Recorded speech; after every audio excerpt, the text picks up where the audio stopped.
윤선생 부동산입니다. 최근에 대통령 정책실장이 이재명 대통령이 대통령 선거 시에 공약했던 세금으로 집값 잡지 않겠다 이 말하고 반대되는 얘기를 했습니다. 그래서 집값 상승이 더 이어진다면 이제는 세금 정책을 쓸 수밖에 없다 이런 뉘앙스로 얘기를 했습니다. 어쨌든 6.27 대출 규제의 폭풍으로 인해 가지고 만약에 향후에 세금 문제가 나오게 되면 결국 이제 종부세나 재산세가 될 것이고요. 재산세보다는 더욱 이제 무시무시한 건 종부세가 되겠죠. 그래서 이러다 보니까 고가 아파트보다는 10억 이하의 아파트가 특히 부상하고 있다 이런 말씀을 드리겠습니다. 그래서 이제 서울 외곽 지역의 10억 이하 아파트는 주담대가 이제 6억 한도인데 도심 진입 장벽이 이제 그래도 가능하다는 거 하고 그다음에 또 실수요자 또 투자 수요 이러다 보니까 외곽 단지로 좀 이동을 하는 그런 경향이 나타나고 있는 것입니다. 그래서 최근 거래량 상위 단지를 보니까요. 강북구 미아동의 삼각산 아이원 이게 20건, 그다음에 관악구 봉천동의 관악프로지오가 20건, 성북구 도남동의 한진 여기가 19건, 그다음에 금천구 시흥동 벽산 5단지가 또 거래량이 많습니다. 기타 이제 노원 중계동의 무지개 아파트라든가 상계주공 6단지 같은 아파트들도 거래량 상위 10위 안에 다 들어가 있습니다. 결국 이제 거래량이 가장 많은 곳이 핵심 단지, 그러니까 전에 상승을 이끌어왔던 단지들은 두 군데밖에 없고 톱10 중에서 8군데가 외곽이라는 것입니다. 서울에 외곽 풍선 효과가 이제 뚜렷이 나타나고 있다 이렇게 보시면 되겠습니다. 그래서 향후에는 말이죠. 이제 저희도 이런 쪽에다 관심을 갖고 봐야 되겠다. 결국은 이제 갭 매우기라든가 순환매로 이제 집값 상승이 반복될 가능성이 많고 외곽 중저가 단지는 당분간은 아마 활발한 거래가 지속이 예상이 된다고 할 수 있겠습니다. 그런데 이제 이러다 보니까 아파트 값이 이제 급등하고 하다 보니까 빌라 시장도 요새 되살아나고 있는 분위기입니다. 한동안 빌라가 이제 굉장히 침체기를 겪었는데 최근은 분위기가 약간 바뀌고 있습니다.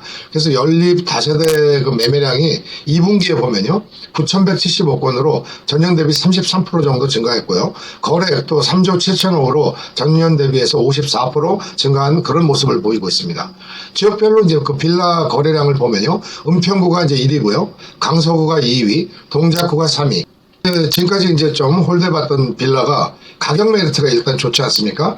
이제 아파트 가격이 급등하면서 빌라는 따라붙질 못했었거든요. 그러다 보니까 빌라 가격이 메리트가 있는 것이고 또 정비사업 기대감이 계속 이제 올라가고 있습니다. 그래서 서울시에서 하는 신속통합 계획이라든가 이제 모아타운 이런 정비사업들이 계속 이루어지고 있기 때문에 여기에 대한 기대감이 있는 것입니다. 그래서 대체로 보면 노후주택 한 30년 이상 된 주택을 이제 우리가 보통 노후주택이라고 하는데 거래 비중이 20% 이상이 되고 있습니다.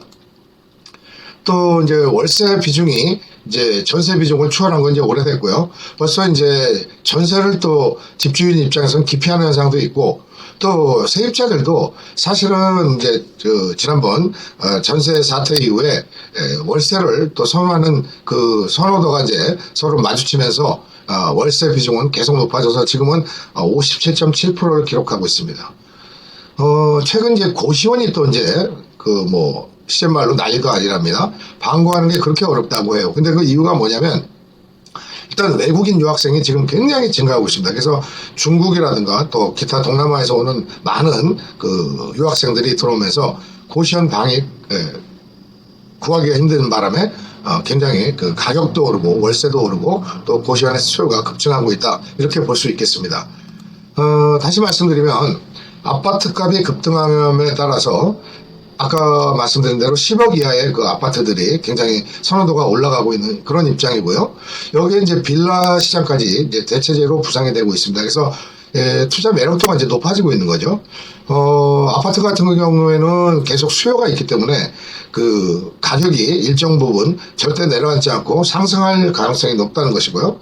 빌라 같은 경우에는 이제 재개발이라든가 또 갖고 있으면 또 월세가 잘 나가는 편이기 때문에 전세는 좀 어렵습니다만 월세는 좋기 때문에 월세의 어떤 가능성이 높고 다시 말씀드리면 적은 비용으로 재건축이나 재개발을 노려볼 수도 있고 거기에 더해서 월세까지 받으니까 투자의 매력이 계속 높아지고 있다고 볼 수 있겠습니다. 그래서 지금까지 이제 빌라 시장을 우리가 이제 좀 등한시했는데 이제는 좋은 지역 또 재개발 가능성이 많은 지역을 골라내서 우리가 이제 지금까지 이제 단순히 대체제였다면 이제는 새로운 어떤 도약의 기회가 오지 않나 이런 예상을 해봅니다. 그래서 여러분들은 이런 부분에 대해서 관심을 좀 가질 시기가 됐다 이런 말씀 드리면서 오늘 말씀 마치도록 하겠습니다. 감사합니다.